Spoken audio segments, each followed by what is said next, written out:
vienas mūsų svečias kaip tik sužadino tokią mintį savivertę.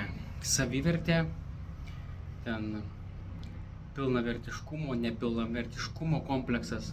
Reiškia, netgi pas psichologai žmonės eina, kad reiškia, įsiugdytų pilnavertiškumo, pilnavertiškumą, nepilnavertiškumo kompleksas kamuoja. Savivertės pakelimas. Tai iš esmės, paprastas yra dalykas, kaip pakelti savo savivertę. Okay? Egoizmas mums nepadės, reiškia, savanaudiškumas nepadės, galvojimas apie save nepadės. Yra labai paprasta metodika pakelti pilnavertiškumo savo. Kaip jį pakelti iš tikrųjų. Taigi, tai yra atsakymas paprastas, tai yra pagarba kitiems. Toks paprastas dalykas, pagarba kitiems, reiškia, pakels savivertę. Jūsų vertė taps labai ypatingai didžiulė ir stipri. Taigi, kaip tai vyksta? Kuo mes daugiau reiškiam pagarbos kitiem, kuo daugiau mes kitus mylim, galim duoti ir meilę. Okay? Pagarba iš tikrųjų yra tam tikra taip meilės išraiška. Tai yra, pagarboje visą laiką yra meilės. Taigi, pagarba, meilė kitiems, aplinkai, reiškia, veikia taip, kad tai, ką mes gerbiam, jie tampa mums savotiškai skolingi, ar ne? Skolingi už tą pagarbą.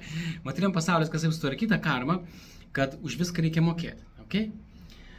Tai gaunasi taip, jeigu jūs kuo daugiau reiškiat pagarbos visiems, gamtai, Dievui, žmonėms, gyvūnams, visiems, kas jūs supa aplinkui, reiškit kuo daugiau pagarbos.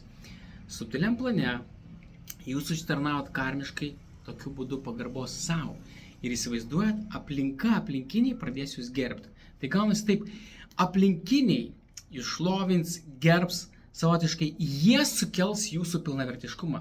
Patys jūs galite, prasme, kapot kirviais visą kitą, ten tą savo savanaudiškumą ugdyti kiek tik norit.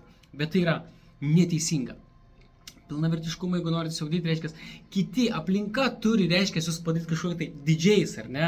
Aplinka. Ir jūs patys automatiškai, reiškia, pasitemsit, pasikelsit. Tai bus, reiškia, jūsų tikras nefeikinis pilnavertiškumas, ar ne? Savo toksai, reiškia, ir nebus jokių problemų tada.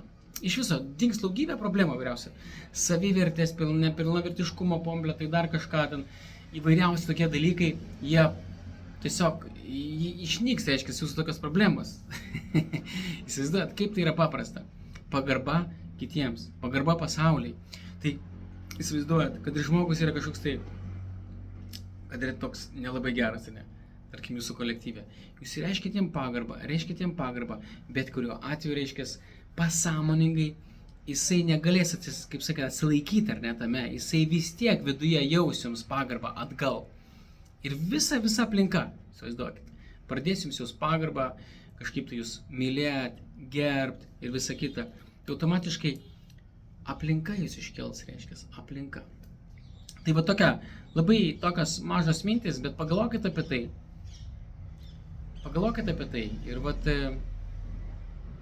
Ir neužsimkit kokiais keistais kvailais dalykais. Nereikėt pas psichologą ar kažkur tai, dar kažkur skaityti didžiausios tomus knygų, ar ne? Kaip pakelt savo savivertę, ar tap dar didesnio egoisto. Nes taip jūs tapsit dar didesniais egoistais. Pagarba kitam iššaukia pagarbą jums, pagarba pasauliui iššaukia pagarbą jums. Automatiškai jūs iškelsit, reiškia, tik tais gerbkim mūsų supančius žmonės ir mūsų supančią aplinką. Iki susimatymo.